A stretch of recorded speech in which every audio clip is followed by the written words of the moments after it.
Hello and welcome to PowerDrift. Welcome to the third episode of On the Apex. Today we are going to discuss the San Marino GP. Now before we get to that, a shout out to our sponsors, Idemitsu Lube India. But I was surprised.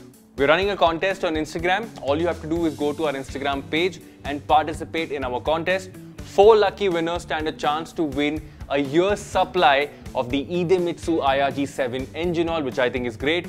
But there's a bigger surprise. 1 lucky winner stands a chance to meet Takaaki Nakagami himself. Not just that, you'll also get a chance to spend a day at the Idemitsu paddock along with us and experience racing up close and personal. Now let's start by talking about LCR Honda Idemitsu, and Nakagami finished outside the points at the San Marino Grand Prix. He's doing some really important data collection for both the LCR Honda Idemitsu team and the Honda factory team as well. And we are seeing some of that benefit come over to Marc Marquez, who was competitive at the San Marino Grand Prix after a really long time. He was 7th and it looked like he could fight for just a little bit more as well. 100%. But I think the one guy that had an absolute flawless weekend was Jorge Martin. Smashed the all-time lap record, set pole, won sprint and won the race. I mean, he took the whole shot, disappeared and just never looked back. I think a very interesting performance from him. And because of this performance, he's also inching closer towards the championship leader, that is Pecco Bagnaia. Now speaking of Bagnaia, both Bagnaia and Bezzecchi made it onto the podium despite facing injuries. Now injuries in MotoGP aren't just physical, but they're also mental, because having a crash at those speeds can take a serious mental toll. So it was great to see both riders fight both physical and mental constraints and still make it out onto the podium. True superheroes these MotoGP riders are, but the one superhero that stood out at the San Marino GP was the little samurai Dani Pedrosa. It almost felt like a comeback where he retired a few years ago, but being the test rider of KTM, he was testing a few new parts at the San Marino GP and battling it out for the final place on the podium with the championship leader. It almost felt like those good old racing days that Dani Pedrosa was a part of. So it was really nice to see. Pedrosa fans, I think this was one of those moments where you see your favorite rider come back to the racetrack. But what a comeback, what a story, what a weekend. Dani Pedrosa, you're awesome. Now, you know, as they say, class never gets old, and I think that really applies to Pedrosa. But like you said, Pedrosa's testing a new chassis for KTM. And speaking of testing, Nakagami has been getting some really solid data for Honda, as we told you. Some benefits have already been seen on the track, but we are also going to see some of the major benefits come into play at the San Marino test. Now these updates could come in the form of aero, electronics, engine, small parts, just more efficiency as well.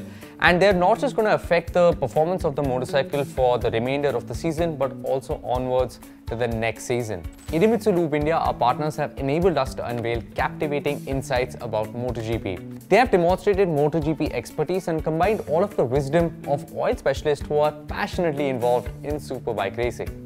The IRG7 fully synthetic oil line featuring Septet guard technology delivers 7 ultra protective benefits such as engine protection and performance benefits even in challenging conditions. Benefits like 4% increase in horsepower, silky smooth shift feel, rocket starts, 40% improvement in anti-wear protection, and lots more. Of course, explore before you buy. Now, Idemitsu Lube India is holding a contest for a chance to win Idemitsu's IRG7 engine oil and exciting goodies as well. Plus, 1 lucky winner gets a chance to meet Takaaki Nakagami and experience the thrill of the race from the Idemitsu camp along with Idemitsu and PowerDrift at the 2023 Bharat GP for a day. So don't wait, check out the links below. One final shout out to Idemitsu, and now let's get back to the show.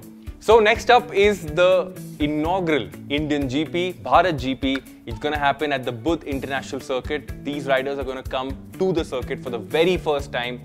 It's happening. I'm super proud to say that we'll finally get to experience MotoGP in India for the very first time. I am super duper excited.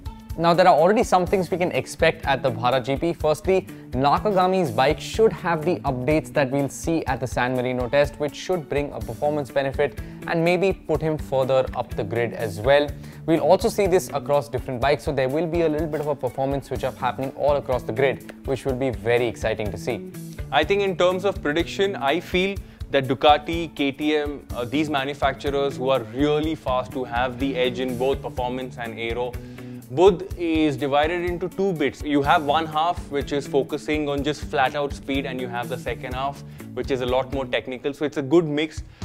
Again, just to reiterate, I'm super excited. These big motorcycles in India for the very first time. I cannot wait. And we'll be covering a lot more about the Bharat GP in one dedicated episode of On the Apex. But that's it for now. Thank you for watching PowerDrift, and thank you for staying tuned to On the Apex.